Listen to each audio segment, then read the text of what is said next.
8 வருஷமா 9 வருஷமா 10 வருஷமா இருக்கேண்ணா. ஒவ்வொன்றா சொல்ல போனால் 10 வருஷமா இருக்கேன். தளபதியை பிடிக்காத ஆள் யாருனா இருப்பாங்களாண்ணா? தளபதி எங்களை உயிர் மூச்சுண்ணா. அப்போ சின்ன வயசுலேருந்தே தளபதி ரசிகர் தான்.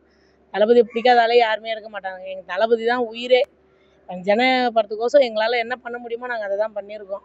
இப்போ என்ன பண்ணியிருக்கீங்க? எந்த கோயிலில் வந்து? இங்கே அனகாபுத்தூரில் இருக்கிற அயோத்தி அம்மன் கோவிலில் நாங்கள் வந்து இது எப்பவுமே எங்கள் குலதெய்வம் இவங்க.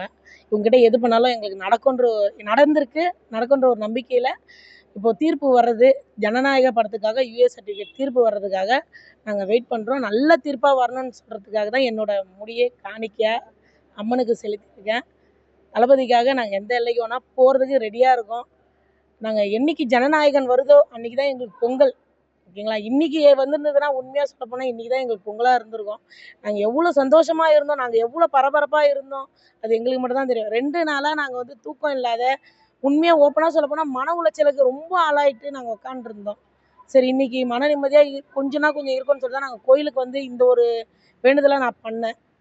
இப்போ தளபதிக்கு ஒரு படத்தில் நம்ம சொல்லுவோம் இது மாதிரி வந்து ஹீரோ வருவார், அவர் நல்லது செய்வார், வில்லன் தடுப்பாருன்னு.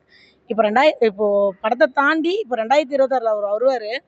அதுக்காக என்ன வேலை பண்ண முடியுமோ அவரும் பண்ணிட்டு இருக்காங்க. இப்போ இந்த படத்து லாஸ்ட்டுங்க எங்களை கொண்டாட விடுங்க. நாங்கள் லாஸ்ட்டு எப்படி எனக்கு சொல்ல ரொம்ப ரொம்ப ஃபீலிங்காக இருக்குங்க. 2 நாளாக ரொம்ப மன உளைச்சலில் இருக்குங்க. இந்த அழுத்தம் யார் கொடுத்தான்னு நினைக்கிறீங்க? ஆளுங்கட்சி தாங்க. ஓப்பனாக சொல்ல போனால் ஆளுங்கட்சி தாங்க பண்ணுது. ரொம்ப ஃபீலிங்காக இருக்குங்க. ரொம்ப அழ வருது. எதுவுமே என்ன பேசுறதுனே தெரியல. தளபதி பேசும்போது எங்களால் பார்த்துட்டு இருக்க முடியல. அந்த ஆடியோ லான்ச்லாம் பேசும்போது ரொம்ப விஜய்க்கு ஒன்று சொல்ல விரும்புறேன்னா என்ன சொல்லுவீங்க? அண்ணா நீங்கள் எதுக்குமே கவலைப்படாதீங்கண்ணா. உங்களுக்காக நாங்கள் இருக்கோம். வெற்றி நிச்சயம்னா கான்ஃபிடென்ஸாக இருங்க. நீங்கள் எந்த ஒரு கவலையும் படாதீங்க.